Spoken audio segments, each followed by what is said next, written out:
করলো, তিনটে হয়ে গেল। তিনটে হওয়ার পর দীর্ঘদিন চলে যায়। তিনটে বিবির একটা বিবির আল্লাহ বেটা পুত্র দেয় না। হঠাৎ করে হাজী সাহেবের সাথে দেখা হয়েছে। হাজী সাহেব সরল মানুষ, যে মানুষটা তাসফল ব্যবহার করতে পারে না, এ তো এই জমিনের সরল মানুষ না, এই জমিনে সে একটা আল্লাহ ওলি। সুবহানাল্লাহ, একটু জোরে কর। যে তাসফল ব্যবহার করতে পারে না, আমার কাছে সে আল্লাহর ওলি। কথা বল না কে? আর তুই তো তাসফল ব্যবহার করিস, তুই তো এক নম্বর লুচ্চ। তো চিনি না আমি। তোর কাছে আল্লাহর ওলি না হতে পারে কেন? আমার কাছে আল্লাহর ওলি, কারণ ও বকেই না। বড় বড় চুপ করে পারে না, না, তাসফল যার কাছে আছে, ও যে অস্থির অর্ধউলমে শরীর চোখে পরে নেই, আমি আর বিশ্বাস করি না, করি না। কথা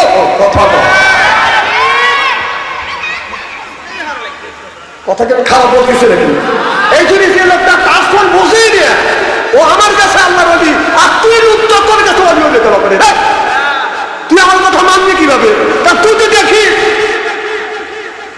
তোর কাছে অলি অলি না। খুব খারাপ লাগতেছে মনে কেন? কথা কিন্তু কষ্ট কষ্ট লাগবে। মানে আমি যে কাজ করি, আমি যে দল করি, আমি যে কর্ম করি, আমার কর্মের পক্ষে সেটা যদি আমার কাজের পক্ষে যদি কথা হয়, সেটা যদি কি মহাভারতেও যদি বলা হয়, আমার পক্ষে গেছে, কথা ঠিক আছে।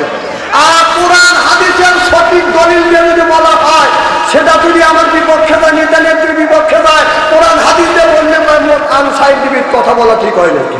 কথা বল। যারা মোবাইল ঘাটে, ওরা বলবে তোর কাছে অলি হতে পারে, কারণ ওদের উচ্চ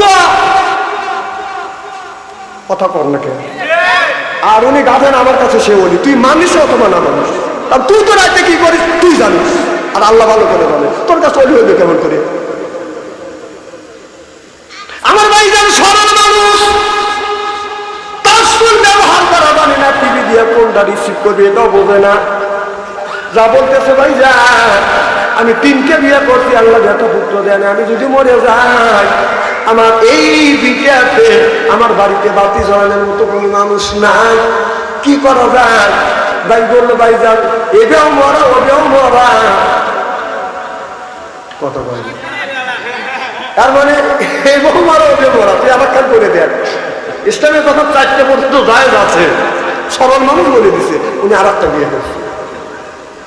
এইভাবে দীর্ঘদিন সংসার করবার পরে পেঁয়াজের দাম 200 টাকা কেজি, কাঁচা মরিচ হলে পাবেন 1000 টাকা কেজি, চাউল হলো 80 টাকা কেজি, কথা বুঝতেছে না, লবণ হলো 90 টাকা কেজি। এখন এই একা একা বাবা রিক্সা চালাইয়া মাঠের মধ্যে কাজ করিয়া সংসার চালানো বাবার কঠিন হয়ে গেছে। একদিন লোকটা মন্তব্য করলো, 4টে বিয়ে করছি, এখন আর আমার পক্ষে সম্ভব না, 4টে বিবি নিয়ে তাদের বরণ পোষণ করে না, আমার পক্ষে সম্ভব না। লোকটা মন্তব্য করলো, 4টের মধ্যে আমি একটা রাখিয়া দিব, আর 3টেকে আমি তালাক দেব। কথা কি বুঝতেছেন? ছেলে দেওয়ার মালিক কি? আল্লাহ। মেয়ে দেওয়ার মালিক আল্লাহ। একটা বেটা দিল না, বিটু দেয় না। লোকটা মন্তব্য করে বসলো, আল্লাহ কোনো কিছু যখন দিল না, খামা খাইয়া এতগুলি বউ আমি রাখবো না, একটা রাখবো, 3টাকে আমি তালাক দিয়ে দেব। এখন আপনারা বলুন, ছোট বউ রাখবে না, মেজ বউ রাখবে না, সেজ বউ রাখবে না, বড় বউ রাখবে? রে তুই না বহু দূরে গেছিস, একটু তুই কি বিয়ে করছিস, তুই ছোট বড় কি বুঝিস রে? দেখেন কত দূর আগে গেছে। ও খরচ করে একটা গুরু পিঠে বসে রয়েছে, এরা বলে সাহস পাচ্ছে না, আমিও সাহস পাচ্ছি না। ও বিয়ে করে নাই কে? ও কোথায় যে ছোট্টা যে শুয়া, ও বোঝে বরটা যে বুড়ো হয়ে গেছে। আর আমাদের যদি বলে আমরা বলবো যে না, ও যে বাবা মা ছোটকালে পছন্দ করে নিয়েছে সুটকি, ওই সুটকি দিয়ে আমাদের জীবন কাটাবে। এই বুড়ো বসে এমনকি ওই 18 বছরে বিয়ে না সংসার করা আমাদের পক্ষে সম্ভব? কথা বলে কি কম সম্ভব? কি কম সম্ভব? বলি কি হইবি বেলা কুয়াশকে একদিন করা সম্ভব নাকি?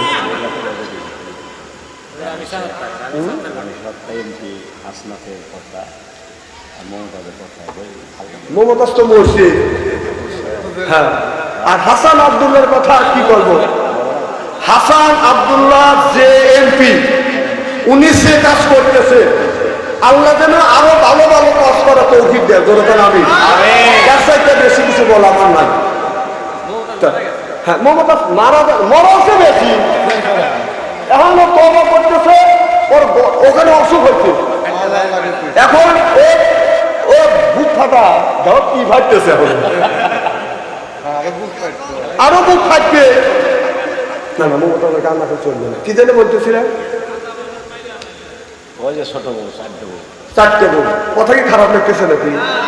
এবার লোকটা বলল চারটের মধ্যে একটা রাখবো, তিনটাকে তালাক দিব। মসজিদের ইমামের কাছে যাবো, হুজুর আমি চারটে বিবির মধ্যে তিনটাকে তালাক দিব আর একটাকে রাখবো। এবার ইমাম সাহেব বলতেছে আপনি চারটে বিবিকে, আপনার চারটের মধ্যে তিনটাকে তালাক দিবেন, একটাকে রাখবেন। আপনার বিবি কি অন্যায় করতে পায় না? কোনো অন্যায় করে নাই। আমি যখন কাজে যাই, এক কাজের থেকে যখন বাসায় আছি, এক বিবি আমার জন্য পানি, এক টিউবওয়েল থেকে পানি তোলে, আরেকজন লুঙ্গি নিয়ে আসে, আরেকজন এসে বাতাস দেয়, আরেকজন আমাকে গোসল করে দেয়। এইভাবে চারটে বিবি আমাকে খেদমত করে। চারটে বিবির এতটুকু আমি টুটি দেখি নেই। এবার ইমাম সাহেব বললো বউ যদি অন্যায় না করে, অপরাধ না করে, ওই বউকে তালাক দেওয়া ইসলাম সম্মত। শরীয়তে ইসলাম সমর্থ করে না, ইসলাম সমর্থ করে না। বউ যদি অন্যায় না করে তাকে তালাক দেওয়া জায়েজ নাই। এখন লোকটা চিন্তা করলেন এখন কি করা যায়? একটা বুদ্ধিতে উপনীত হইল। চারটে বিবিকে ডাক দিয়ে বলতেছে, বিবি শোনো। বিবিকে বলতেছে শোনো। বলে কি? বলে বিবি রে, তোমরা চারজন তো 5 ওয়াক্ত নামাজ পড়ে, ইসলাম সম্পর্কে তোমাদের ধারণা আছে। তবে বলো রে বিবি, 5 ওয়াক্ত নামাজের মধ্যে কয় রাকাত নামাজ পড়ো সারাদিন? এবার 5 ওয়াক্ত নামাজের মধ্যে কয় রাকাত নামাজ পড়ো? একটু কম তো দেখি। 17 রাকাত। জোরে কম কয় রাকাত? জোরে কম কয় রাকাত? ফজরে 2 রাকাত ফরজ, জোহরে 4 রাকাত ফরজ, আসরে 4 রাকাত ফরজ, মাগরিবে 3 রাকাত ফরজ, ইশায়ে 4 রাকাত ফরজ। সর্বসাকুল্য 5 ওয়াক্ত নামাজে 17 রাকাত নামাজ ফরজ।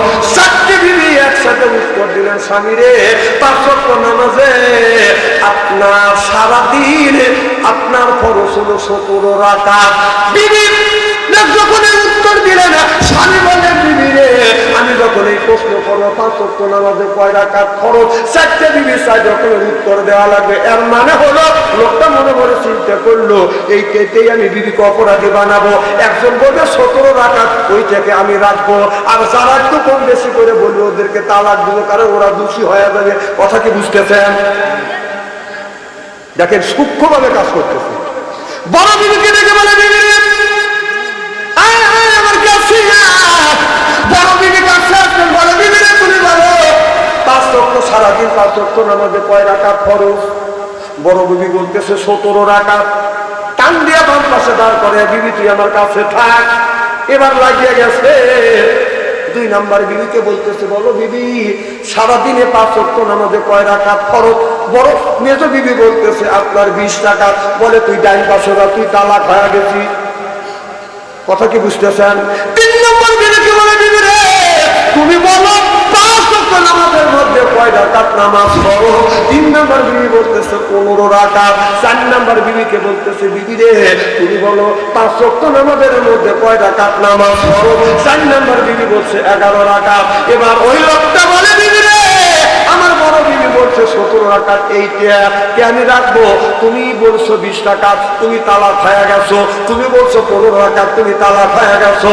আর তুমি বলছো 11 রাকাত, তুমি তালাক হয়ে গেছো।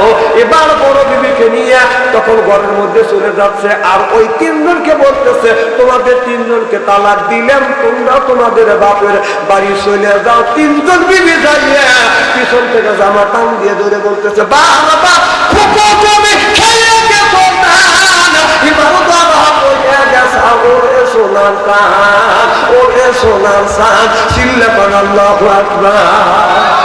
জরাদস্তি পায় কি হয়েছে? তোমার না তালাক দিছি, তোমরা না আমার শুনে, আমি না তোমাদের জন্য হারাম হয়ে গেছি, আর আমার জন্য তোমরা হারাম।